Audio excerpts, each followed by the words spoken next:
Great. All right, I just need to do my little preamble. So Oh yeah, thank of you course. all for making it and pivoting with us in this technological adventure that we are calling PXR 2020. I am Aidan Hammond, I am the project manager, and I'm so glad that we are all here together. PXR 2020 is brought to you by Single Thread Theatre Company and Electric Company Theatre, with thanks to our community partners, Toasterlab and Langara Centre for Entertainment Arts, and with the spending support of Canada Council for the Canada Council for the Arts Digital Strategies Fund. I would like to acknowledge that I am reporting to you live from the stolen and unceded territories of the Coast Salish peoples, Musqueam, the Squamish, and Tsleil-Waututh.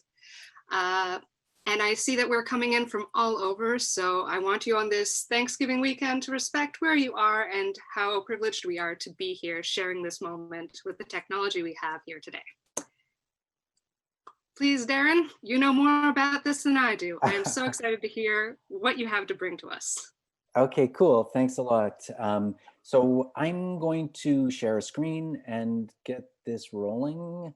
There we go. Make sure I have my clicker. Yeah. Okay. So great. I obviously also want to thank everybody that Aidan thanked, and thank Aidan, Alex, and Liam from Single Thread, Clayton from Electric Company, for providing all of the support that they've been providing, and as well, I'm setting all of this up. It's all very confusing to me. Also wanted to acknowledge Cannon Hewitt, who's in the room with us. Cannon is helping with the tech stuff and is also a producer with Mammalian on this project, and is part of the team that managed to get our video running and all the goggles through the VR sync. So maybe there might be some questions for Cannon after this. So our project, Mammalian Diving Reflexes project, The Last Minutes Before Mars, we just premiered on the 25th of September in Bochum, Germany, and it was presented by Schauspielhaus Bochum and co-commissioned by the Milano Triennale and Zona K in Milano. I would encourage you to check out Zona K. They're a really interesting organization that punches well above their weight in Milan. It's a project space. They're super cool. Milano Triennale is cool, but it's big and everybody knows it. But Zona K, if you're curious about cool stuff going on there. So first up, I want to introduce the co-director of the project, Jana Eiting. That's her picture. She's also in the room with us. And she was on the ground directing in Germany while I directed via Zoom this project from Australia, which was a fucking nightmare. And she also directed all of the 360 video bits that we used. And I've been working with her since 2011 on a variety of projects. That's a project we worked on with refugees, and then there she is getting her haircut by kids. And so I also want to introduce Christopher Rochel, who is also in Zoom with us, and he is one of the member of Mit Ohne Alles, which is a collective of young people that we've been working with since 2012 in Germany, when he was 12 years old. And there he is, Christopher Rochel at age 12. Look at how cute he is. And he's still cute. He's now becoming more handsome than cute. And so that's him. And so I've been working with him since he was 12, Jana since she was 24, and I was 47 at that time. Obviously, we're all a lot older, especially me. So Mammalian started to work in the region with the Children's Choice Awards at the Rue Festival. So this is a project where we take a bunch of kids and we see all of the shows in a given festival, and then we give out awards at the end. And so we did that for 3 years with young people in the region.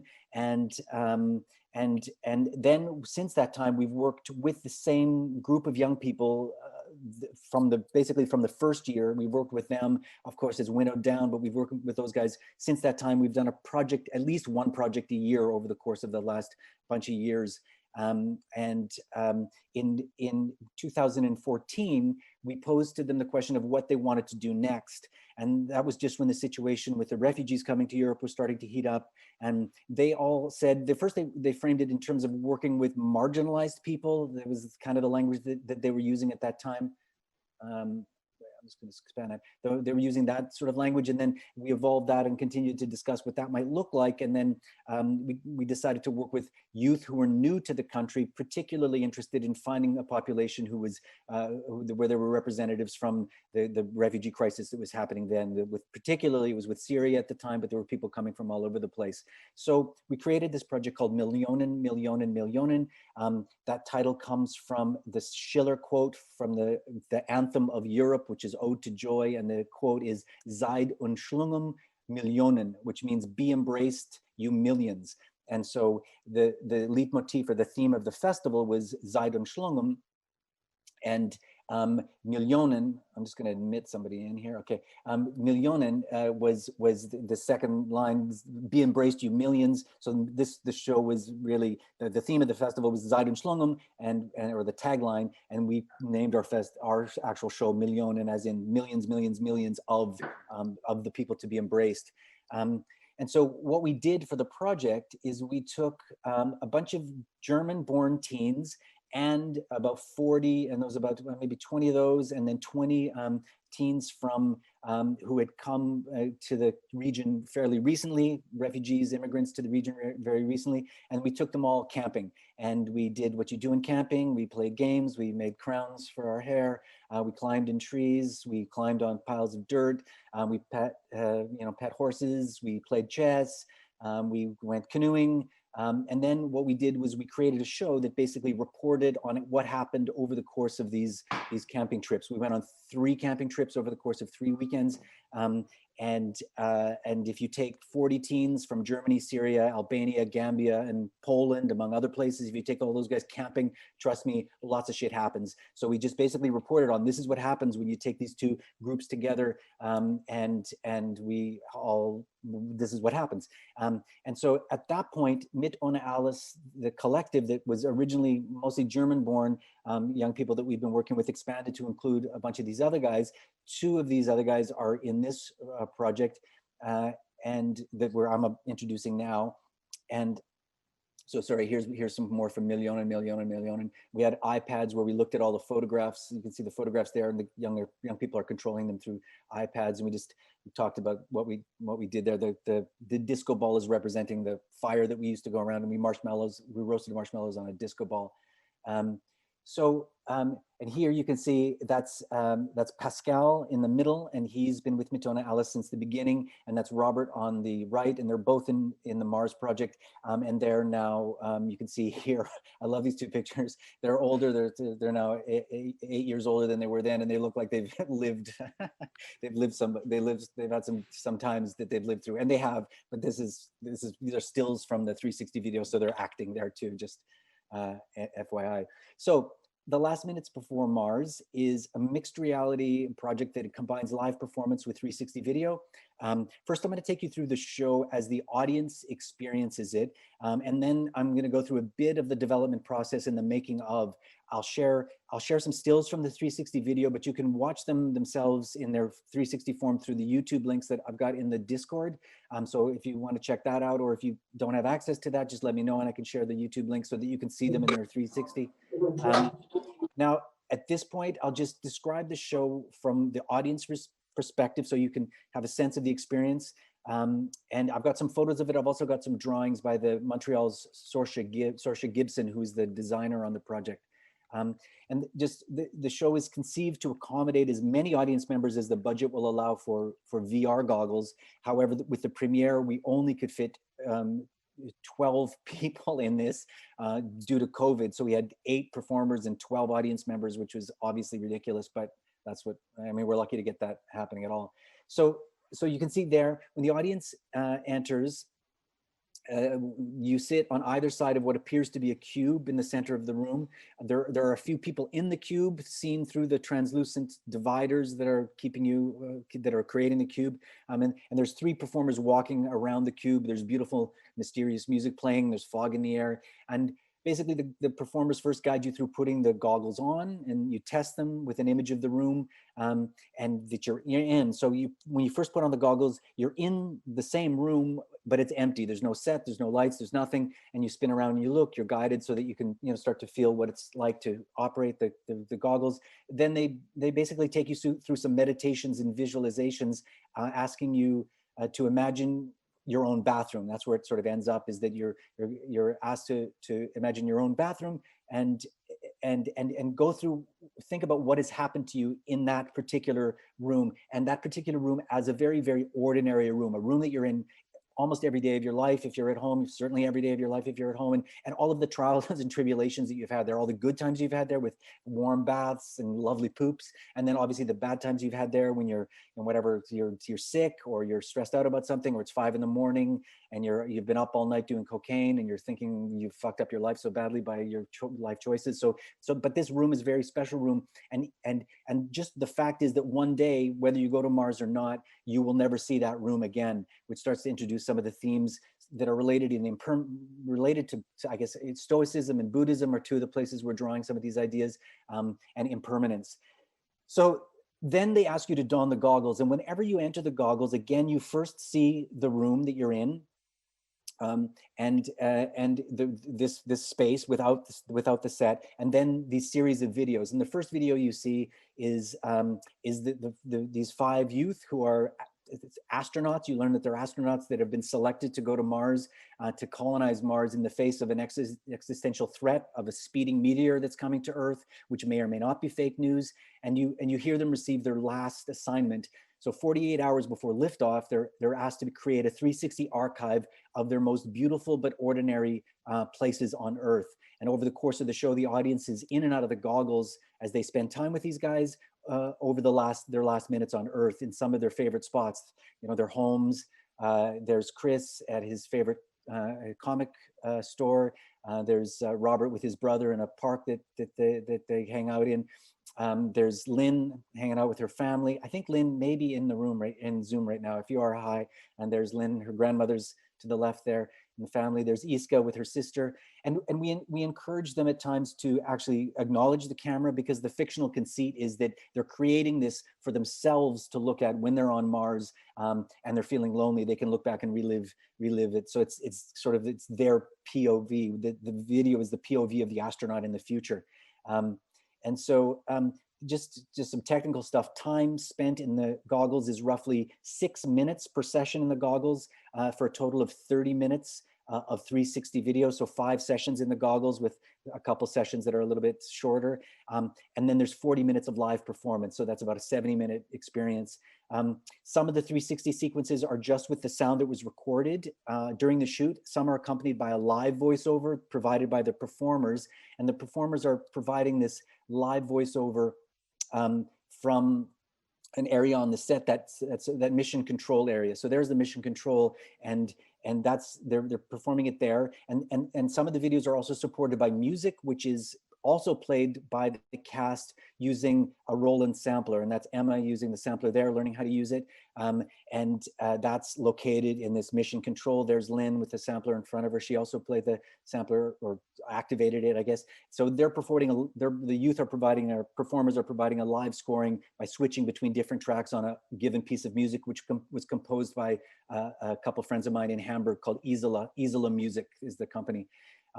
Every time the performers take off the goggles, or every time the performers are in the goggles watching the video, not the performers, I'm sorry, the audience is in the goggles watching the video, the performers surreptitiously are moving these dividers around, so that every time you take off the goggles as the audience member, you are suddenly in a different space. I want that feeling. And for me, that capitalizes on what I think is the most interesting part for me, or the weirdest part about VR 360 is, for me, it's the moment when you take them off. That's the most alarming to me. And there's almost a sort of dystopian feeling as you return back to reality. When I first got my Go, I was playing this fishing game for literally 2 hours. But I started it when the sun was up, streaming into my room. And then over the course of playing the game, the sun went down. And when I took it off, it was the street light coming in, and the socks that I had strewn around my room were just sort of glowing, and I just was like, it felt really dystopian that when you come back to reality feels like the wrong place that you're in, and the VR world is so much more beautiful. So I really wanted to capture that sort of dystopian aspect of returning back to this place that is kind of not recognizable because you've been away for it for so long, is sort of what it feels like. So that you can see there that how the partitions get moved into different configurations. And so when the audience is outside of the goggles, they're guided through a series of meditations and visualizations where they're asked to imagine in detail a beautiful ordinary day. And then they are later then asked to share that beautiful ordinary day that they've imagined in detail with another audience member. And then even later in the show, they're asked to share what they've heard of the other audience member to yet a third party. So you share it, you hear somebody's, then you share what you've heard to somebody else. And you can see there the little sharing sessions, a little bit challenging with the COVID restrictions, but we had these sections. And so over the course of the show, you're meeting other people who you're supposed to think of sort of as potentially the people that you will be spending the rest of your life with on Mars if you were one of the astronauts. And so finally, the audience is asked to combine all of their beautiful ordinary days into a beautiful ordinary day object. They're asked to imagine, to hold out their hands and beam all of these beautiful ordinary days, these banal days that are beautiful because of their banality, into their hands. And at one point, as that happens, and they visualize this organic object that represents this, then we have this party sequence where we basically claim to steal them all back. The astronauts take them back and claim that these objects will now be planted on Mars, so that generations from now, the Mars colonizers might have a chance to have their own beautiful ordinary days, which probably won't happen for a while on Mars. Also, throughout this plot line, there are a series of ethical questions that are posed to the audience during the meditation sort of beautiful days plot line. There's also these ethical questions about the future of humanity, whether humanity has the right to colonize other planets like that, questions like that, whether we should send a diverse crew to Mars to save humanity that includes disabled people, or should they be our so-called brightest and best people that we send to Mars? I call these questions the Thunberg questions, after Greta. And finally, there's also another plot where when you don the goggles and you're into the space, the empty space that I mentioned, there's, over the course of being in the goggles, suddenly within that space, there are 3 of the astronauts who are entering that space, and they come up to you, and they in the VR goggles, and they claim that they have them, they've got your things, they've got them, they didn't manage to take them, and maybe that's not so clear what's happening, but they are holding the box, which you maybe recognize as the beautiful ordinary day object box. And then eventually at the end of the show, they enter the space in real life, and grab you and take you outside, and then outside you're returned they're given the beautiful ordinary day objects, which are these, they're called roses of Jericho. They're little plants that if you they look dead, but if you add some water, they spring back to life. So they give those back to you and say, you must take them. And it's clear that these guys have abandoned the mission, and you've learned that there's been some people who've abandoned the mission, and that these people are now being hunted, and they're persona non grata. And then they spray "fuck Mars" on the side of the theater. You can see them, the objects are in the foreground there, and our audience members taking them back. So they spray "fuck Mars." Then a cop car screams up, and this cop jumps out and screams at everybody that they must leave. I asked the cop to play it as if he was scared, as if his life was at risk by these people getting here, and the youth run off, and he screams off with his car again, and the audience is left sort of by themselves to deal with the show. So the end. So that's the show. So now I just want to go through the conception of the show and take you through behind the scenes and how we worked in particular with the youth. So the project was first conceived as the final project in an umbrella project called Teen Totalitarianism. And Teen Totalitarianism is a festival within a festival of work that is created by and collaborated with teens for an adult audience that happens over the course of a festival. And the last project within Teen Totalitarianism is called Ask for the Moon. And Ask for the Moon is a project that features the teens that we've been working with, usually over the course of a month, say, and asks them to present a set of demands to the festival, to Mammalian as a collaborator in the festival, and any other stakeholders that are there. And we asked them to give us a set of demands about how they want to continue to work with us in the future. And in front of an audience, we negotiate with the teens about what might be possible in the future. And they'll do things like, for example, the Milan teens, one of their first things was that they wanted to Skype with the Mammalian team. They wanted to Skype with us once a week. And I assured them that they do not want to get on Skype once a week. Trust me, might sound like a good idea now, and we agreed to Skype once a month. And so we did that for a bunch of months after. And this project came out of it, and they wanted to do a project about interplanetary space travel. So that was the first idea. So then that evolved into, oops, a little premature. That evolved into wanting to do a project where we would create a stage-based work in which a team of young people would basically share what they were doing at almost every moment of the day during a predetermined period. So the idea was that they would carefully document a two-week period of their lives. I was thinking during the summer, you know, when things are chilled a bit, and basically get on stage and share this. So I wanted to, and go hour by hour describing a 2-week period in the life of a teenager. And I wanted to capture sort of that excruciatingly bored, but still sort of luxurious feeling of being bored in the middle of summer and not having anything to do, and what that feels like. And Mars in this case was understood to be what was happening elsewhere. It was a bit of a FOMO kind of metaphor, that there's this assumption that all these great things and exciting things are happening elsewhere, and that's what Instagram, you know, all of that sort of shit, that way that throws up all of that, and but yet your ordinary life is just quite dull. Except I wanted to really look at the beautiful of that, the beautiful aspects of that. So what we did first was we did a test of this with the Milano teens. We got them to fill out this survey on Google Docs, which we made a survey for each of them that had all of the times for a 72-hour period. Every hour, we got them to fill this out, and myself and the producer, Alice Fleming, also did this.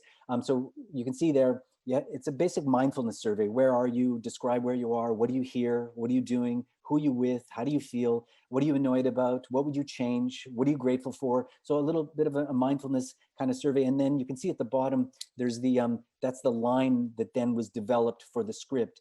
And you can see that's 4 p.m. We've got that happening, or that's Alba.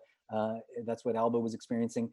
Then at 5 p.m., she's in the same place. Now she's listening to BTS, and she's got her new $40 €40 earbuds. She's tired, doesn't know what she cooks for dinner. So what we did was we took 72 hours of this times 6 performers, turned that into a script, and then threw them up on stage and for a little workshop presentation of going year by year, or sorry, not year by year, hour by hour through their lives.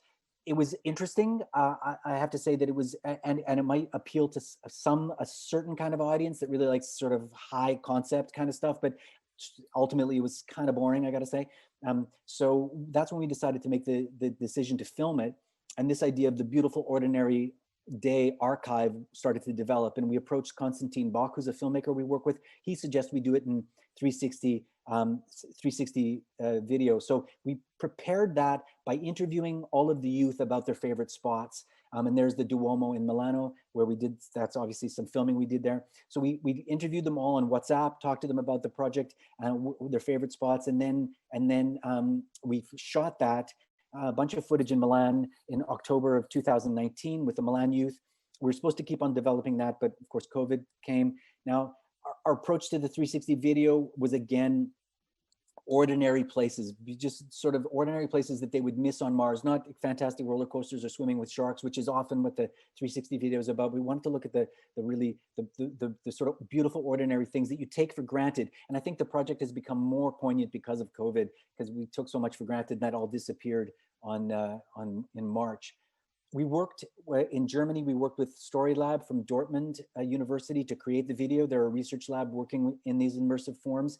And some sort of technical stuff. So you guys, just to share this stuff, we did the Milan footage in stereoscopic, which requires a very large camera. You can see there, that's Konstantin in the water. He will do anything for the shot.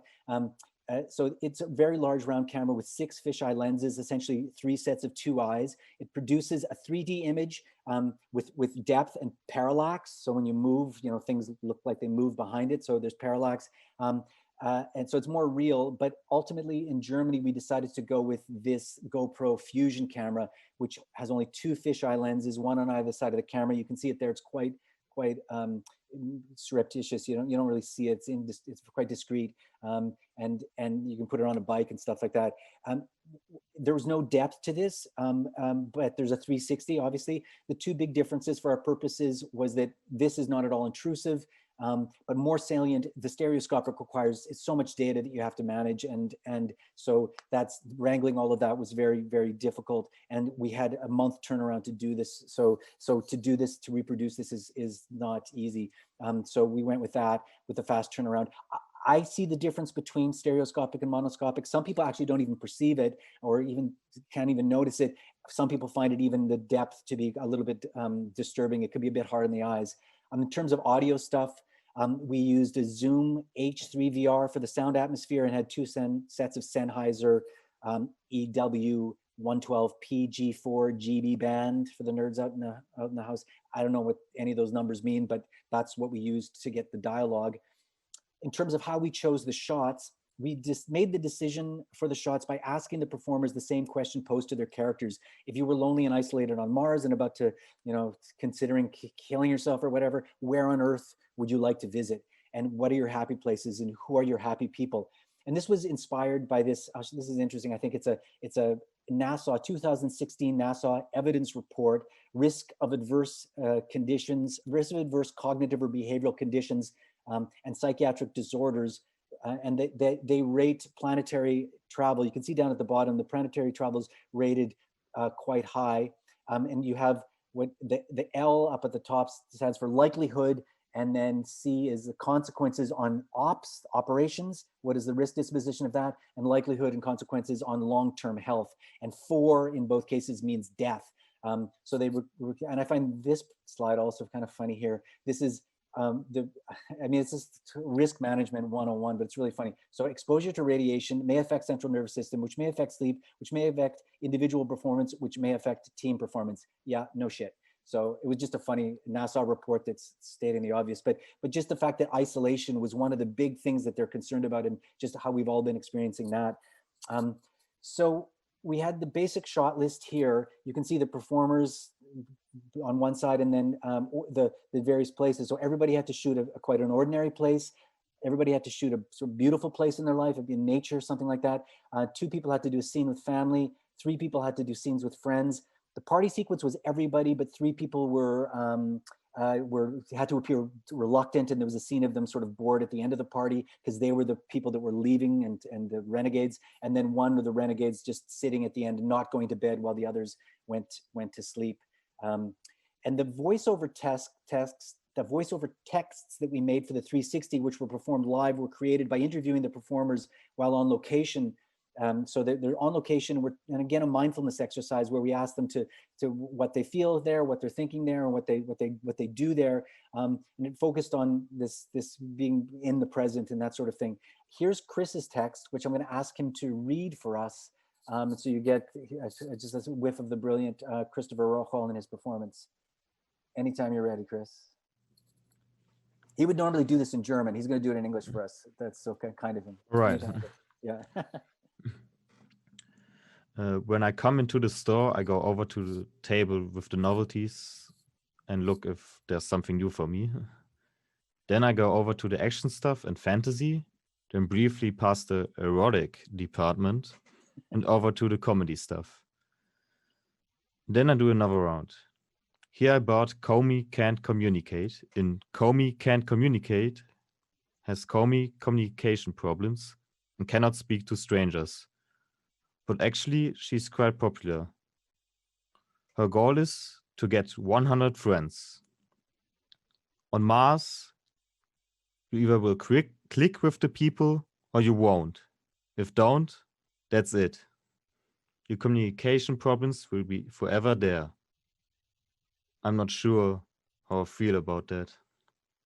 So the highlighted text is what I wrote to start to lay down the plot that Chris is not very much interested in the mission. And so adding lines like this and character stuff is always obviously in negotiation with the performers, as for the most part, they're playing themselves for all intents and purposes in some ways. And we never proceed without their consent, for the content, which in any case is very difficult to do when you're working with kids and teenagers. If there's something that they don't want to do, they just simply do not do it. It's pretty hard to muscle kids, I have to say. So so that's the script that is done as voiceover. The script that the performers perform live to the audience, which is not the voiceover stuff, but the sort of more meditative stuff, had 2 threads: the audience's beautiful ordinary days that they had to imagine, and then the Thunberg questions about interplanetary travel and colonialism. That stuff was in response quite a bit to conversations I had in real life and on WhatsApp with a Milan youth, Sarah Ben Hamouda. And Sarah is a deeply Thunbergian youth and very passionate activist. And that's her there during, it looks like it's during the pandemic at a protest. That's a picture from that's her profile pic from WhatsApp. And then also I was inspired by a special issue of the Futures peer-reviewed journal, which focused on the ethics of human colonization in the context of the 2018 social and conceptual issues in astrobiology meeting in Reno, Nevada. And there was lots of interesting stuff in this journal. I met with one of the authors, a blind ethicist who insists that those with disabilities should be part of any colonizing mission. I found that interesting, and I asked her if she would feel comfortable putting her children on an airplane piloted by a blind person. She laughed and said no, but noted that the technology is very close and that by the time we start sending people to Mars, all systems should be a go and that sort of thing. Then with the youth, we had 2 script writing workshops where the performers basically rewrote aspects of all of this stuff. So all of these questions, ethical stuff, they rewrote it, they retooled the ethical questions so that it was more in line with what they were thinking, and so that it made sense for them. So change the script in large swaths. So to sum up, the performers' involvement, they chose meaningful locations through an interview and writing process. They provided a voiceover that we did through interviews. They rewrote sections of the script in particular aspects that were related to the Thunberg stuff. And then Pascal, who's a drag artist, he made and designed makeup for everybody, and he did everybody's makeup. To take you through this, the schedule with working with the performers, obviously there was pre-production schedule, meetings and stuff like that, but we had 1 Zoom meeting to introduce the project and get them thinking about the locations, 2 days of writing with the youth, 1 week of shooting all the locations, 1 on each day, and then some days for pickups and the party and stuff, 2 weeks of devising, rehearsing while stitching and editing was happening, 1 week of the tech preview with an opening on Friday, so total together that was a month. So now I'm just going to chat a little bit with Chris, and just I just want to ask you, Chris, a little bit about your experience of us examining your life in this way and bringing a camera into your life. Can you just describe how did that feel? Was that an enjoyable experience? Did you feel it was an imposition? Just tell us what that was like for you. I think it was very interesting. It's kind of like you're making your life a little bit more actionful, more more stuff is happening, kind of you imagine. Sometimes you have these moments where you just imagine going to the moon, or for example going to the Mars, and actually kind of doing it was right. It felt a bit odd, but also it was kind of fun. And sharing, we would interview you and then share these, you would speak these thoughts that were as if your thoughts, like what life was like going around when you would go around Nemo, that comic store. And do you feel comfortable sharing, the fact that you walk, I guess it sounds like you walk past the erotic department. You never pause into the erotic department ever, I guess? You can say no comment.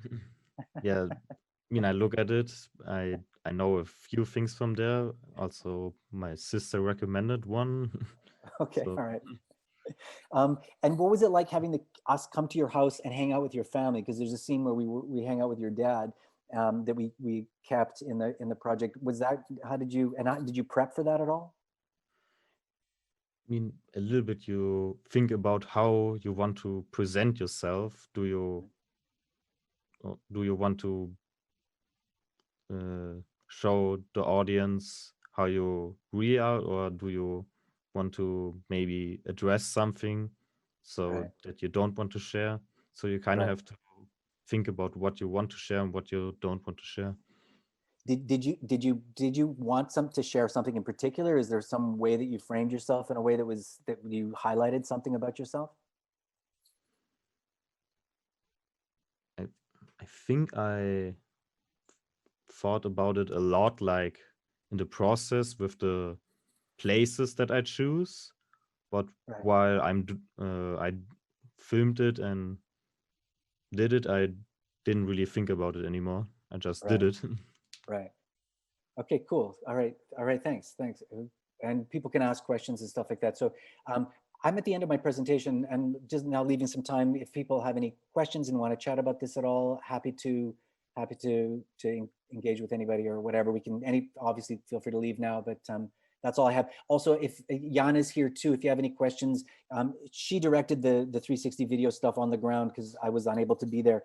And I guess, yeah, so that's, yeah, I'm not going to say anymore, except to say that the plot, the plot of the youth abandoning the mission, Jana doesn't like that. She thinks it's not mammalian enough, and it's too drama-rama. And I think in the end, I agreed. And the thing that we didn't have any moment where the audience spent any time with the youth, getting to know them. They've seen them in the goggles, but they don't spend very much time in the show talking to them. And I want to figure out how to do that. COVID poses a big problem for that. But anyway, any questions for anybody, or comments or anything from anybody? Or not? Yeah, feel free to turn on your cameras and do whatever you want. Turn on. Hey, Anna. Yeah, go ahead.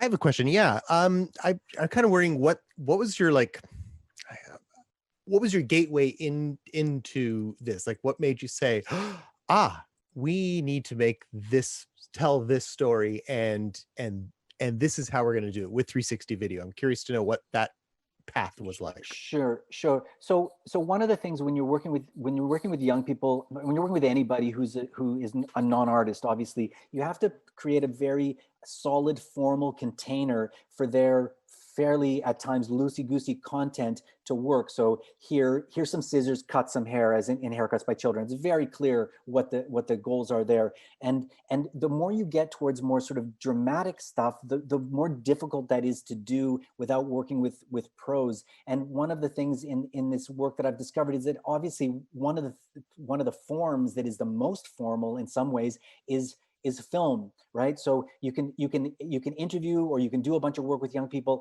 and then you just edit it down to something that is really succinct and great. If you throw a bunch of young people up on stage and you're trying to be spontaneous on stage, especially when you're looking for spontaneity, film, you can record spontaneity, chop it down. So that's why we were moving toward film, as somehow incorporating film into this project. And then it just was, I had been looking at VR just because a friend had a set, and I was interested in VR in general. Constantine suggested doing that, and then it was like, oh, let's do that. Just, it was mostly like the youth will find that interesting. We'll all find that interesting. We've never done that. And then once we had the 360 idea, it was like, oh, then we're in these places for real. Why are we doing this? Oh, we're making this archive to take to Mars. I did research. Oh, wow, isolation is going to be a big problem for these interplanetary dudes. So this is a solution to this isolation problem. So that's the path toward that. Cool. Thank you for sharing. I love origin stories. Oh yeah, cool. Why don't I'm going to show you a video here of the. I'm going to share my screen, and I'll show you just the trailer that we made. I forgot to do that, and you'll get a sense of what the show feels like. Here we go. Okay.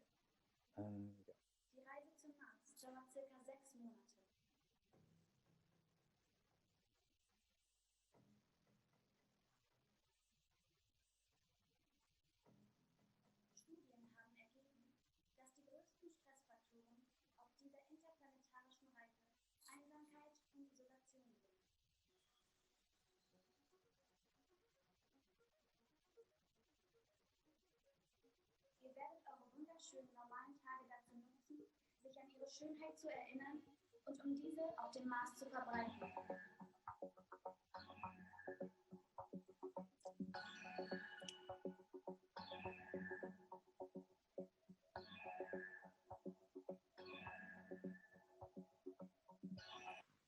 Eure letzte Aufgabe ist daher, ein Virtual Reality Archiv für eure wunderschönen normalen Tage anzulegen.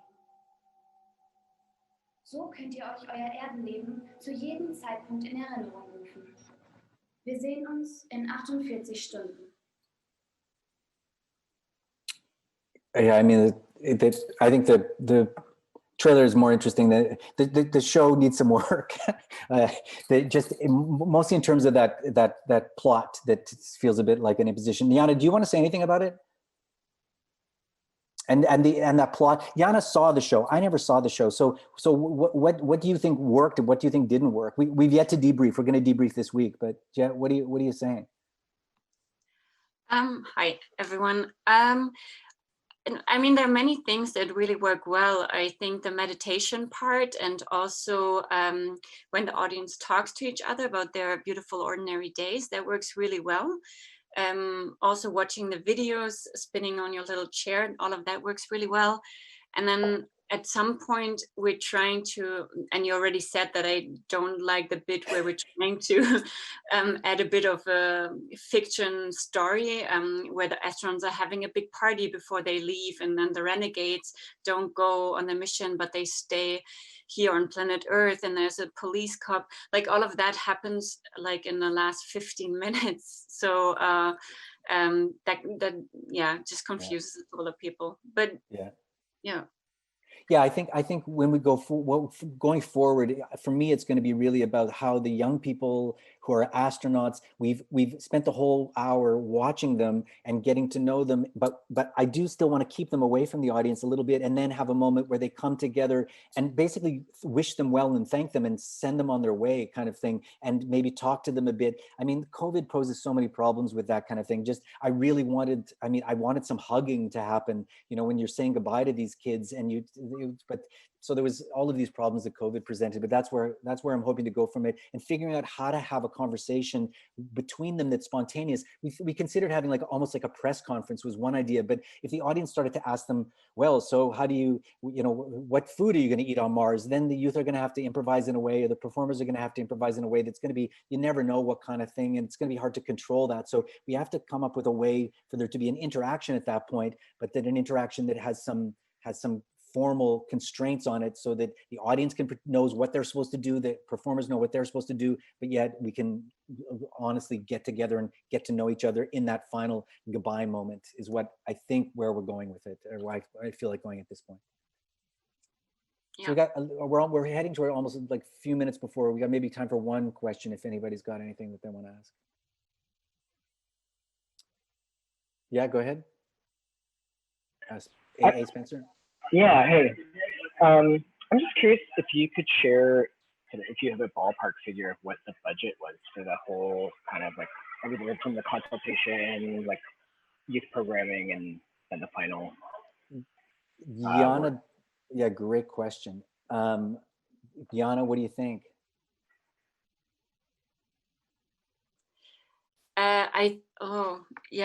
Where were we? Like 30,000, 40,000 maybe? Euros or dollars? Probably euros, yeah. Yeah, euros, I think.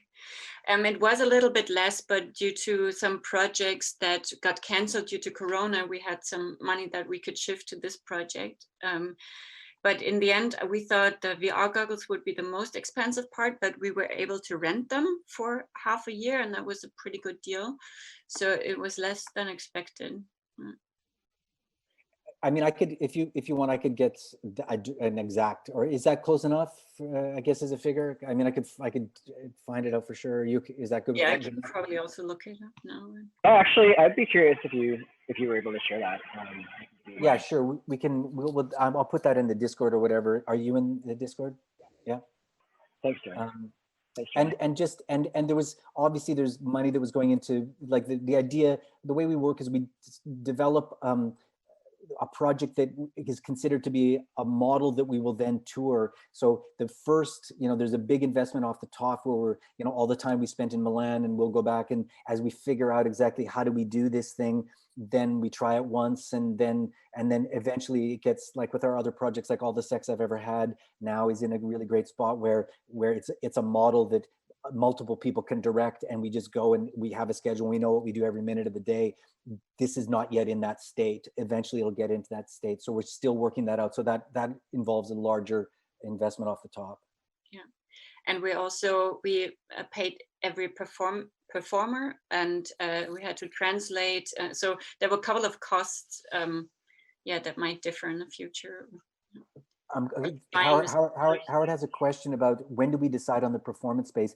The performance space, it's a place called Zesche 1, which is a new space that has been taken over in Bochum by youth. And the Bochum Schauspielhaus is using the space to run all the youth-oriented stuff and the community-oriented stuff, I guess. And then that's where we had to work, because we were working with that team.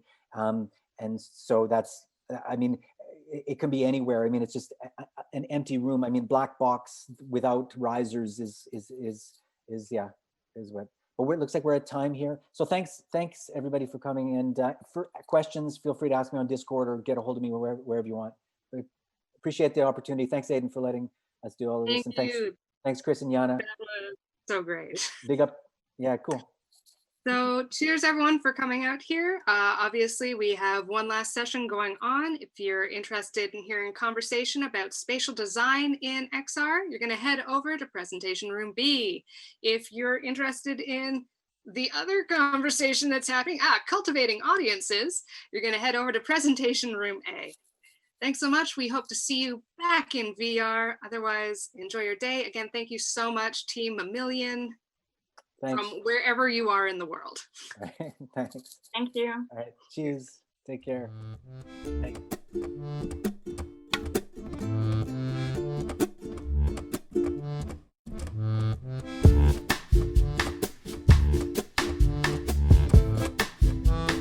Ha ha ha ha!